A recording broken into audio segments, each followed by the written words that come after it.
Hey everyone, the Basic Training series is back. With Elden Ring releasing at the end of February, the Mario Kart 8 Deluxe DLC dropping in mid-March, and an untimely run-in with the little bastard known as coronavirus, it's been almost a month and a half since my last edition of this series. Speaking of COVID, I'm still kind of recovering a bit, so if my voice is sounding extra sensual in this video, you all know why. If it's not, then just feel free to ignore that awkward joke. In any case, it feels good to once again be able to say welcome to part 28 of Basic Training, the weekly series where I teach you how to play every track in Mario Kart 8 Deluxe. Today we'll be going over everything you need to know to play Yoshi Valley on 150cc. As always, we'll be going over the strats that I use in my current personal best, along with some alternative methods that you can use in case those are proving to be just a bit too much. Without further ado, let's get into the guide, starting with the recommended build. The build I recommend for this course is going to be Waluigi, Bitty Buggy, Leaf Tires, and Paper Glider. A little slight variation on the usual try-hard build here. It's a really solid build for this course that will allow you to put up some really good times without needing to destroy your hands too much. The current world record uses Lemmy, Bitty Buggy, Azure Rollers, and Paper Glider. This is a pretty weird build that I don't think we've seen before, and really the only difference between this and a Baby Daisy version of the build is that it has a slightly higher acceleration stat at the cost of a bit of traction. But like the Baby Daisy build, this setup goes, and say it with me, balls to the wall in favor of mini turbo over speed. So as you can imagine, the strats that we're going to go over get pretty ridiculous. That's enough about the builds though, let's check out the strats. We're going to start this course out with a rocket boost, and then after passing this little set of wooden hills on the left, we're going to start a wide left drift. Tightening your drift angle with the turn will help you build up an ultra mini turbo almost as soon as you come off the bridge. This is helpful because when coming off that first bridge, we want to take the left path and then immediately start a right drift to take the right path at the next fork. You're going to want to soft drift just until you almost hit the fence and then hold a left to widen your drift angle a bit. Tighten it up just a bit more around the bend and then widen it up again. And if you did everything perfectly, you should be able to build up a super mini turbo around this turn. In either case, do a left hop into left drift and then trick off the left edge of the ramp, grabbing the coin as you land. Immediately after landing, start another left drift. This turn is a bit counterintuitive, but basically what you want to do is take the turn as widely as possible until just after the third coin comes into view, and then hold a hard left. Widening your drift angle in this way will allow you to actually take that turn much more tightly than if you tried to keep a tight drift around the entire turn, which will hopefully allow you to trick off the left edge of the ramp. Now this set of strats is honestly pretty tricky to learn, so if you're just starting out, another option you have is to build up the ultra mini turbo around the first turn like before, but then instead of taking a right at the second fork, you take a left over the bridge. This is actually the fastest path you can take, and if you're racing online, this is what I suggest you do pretty much all the time, except maybe on lap 1 to avoid the tight packs of racers. The reason why we deliberately take a slower path on lap 1 in the time trials is that it allows us to get an additional coin. Coins are honestly pretty hard to come by on this track, and grabbing the extra coin here will allow us to avoid having to take really wide lines on lap 2 to get the rest of our coins. Honestly, after this point, there's not really that much to talk about with this course. Do a wide left drift around the hairpin turn, tightening it up when you need to grab the 3 coins, and then do the same thing but with a right drift to grab the next 2 coins.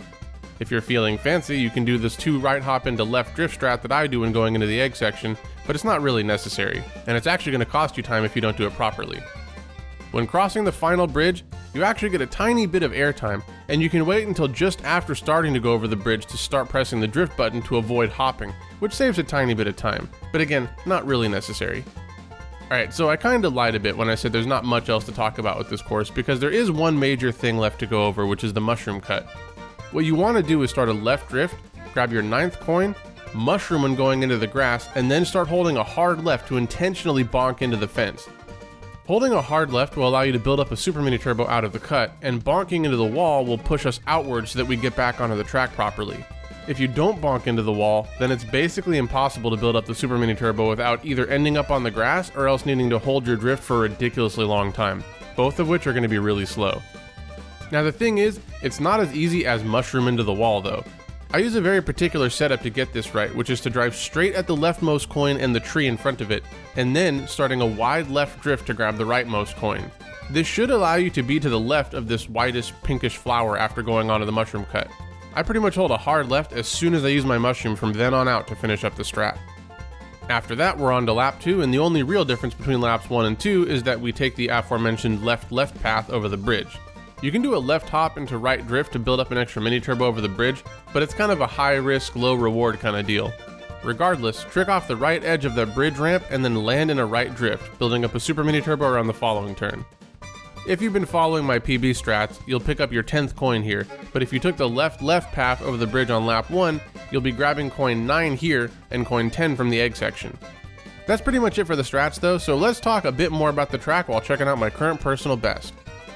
Quick reminder that if you found the video helpful so far, please don't forget to drop a like and a comment, since engaging with the video helps it get spread to other people like yourself who are looking to improve at the game.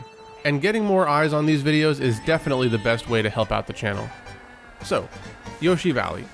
The coin lines are pretty tricky and the mushroom cut can be kind of annoying to learn, but beyond that, like I've already kind of alluded to, if you're following my current PB strats, there's really not that much to talk about with this course. There's a bit of advanced drifting tech that you can do that I don't choose to do, for example building up a super mini turbo at that right turn before the egg section, but most of that stuff is really difficult, and if you mess it up it costs a lot of time. And as we'll see later, it doesn't even save that much time in the first place, so yeah, again, kind of a high risk, low reward sort of deal.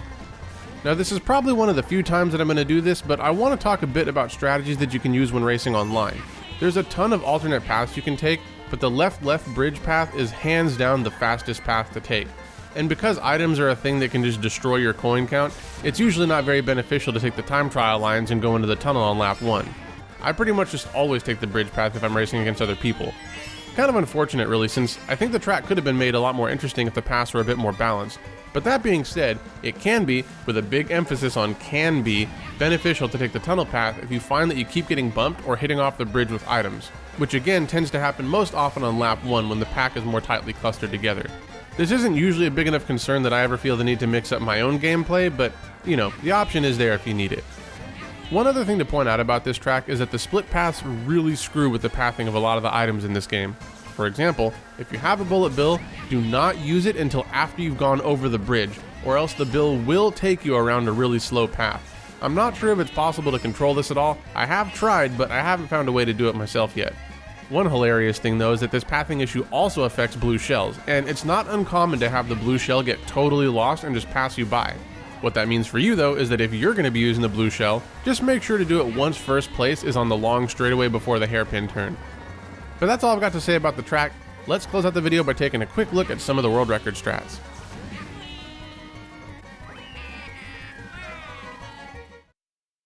So like I mentioned, the world record basically uses a baby build, and as you're about to see, the main thing this allows them to do is build up mini turbos all over the place.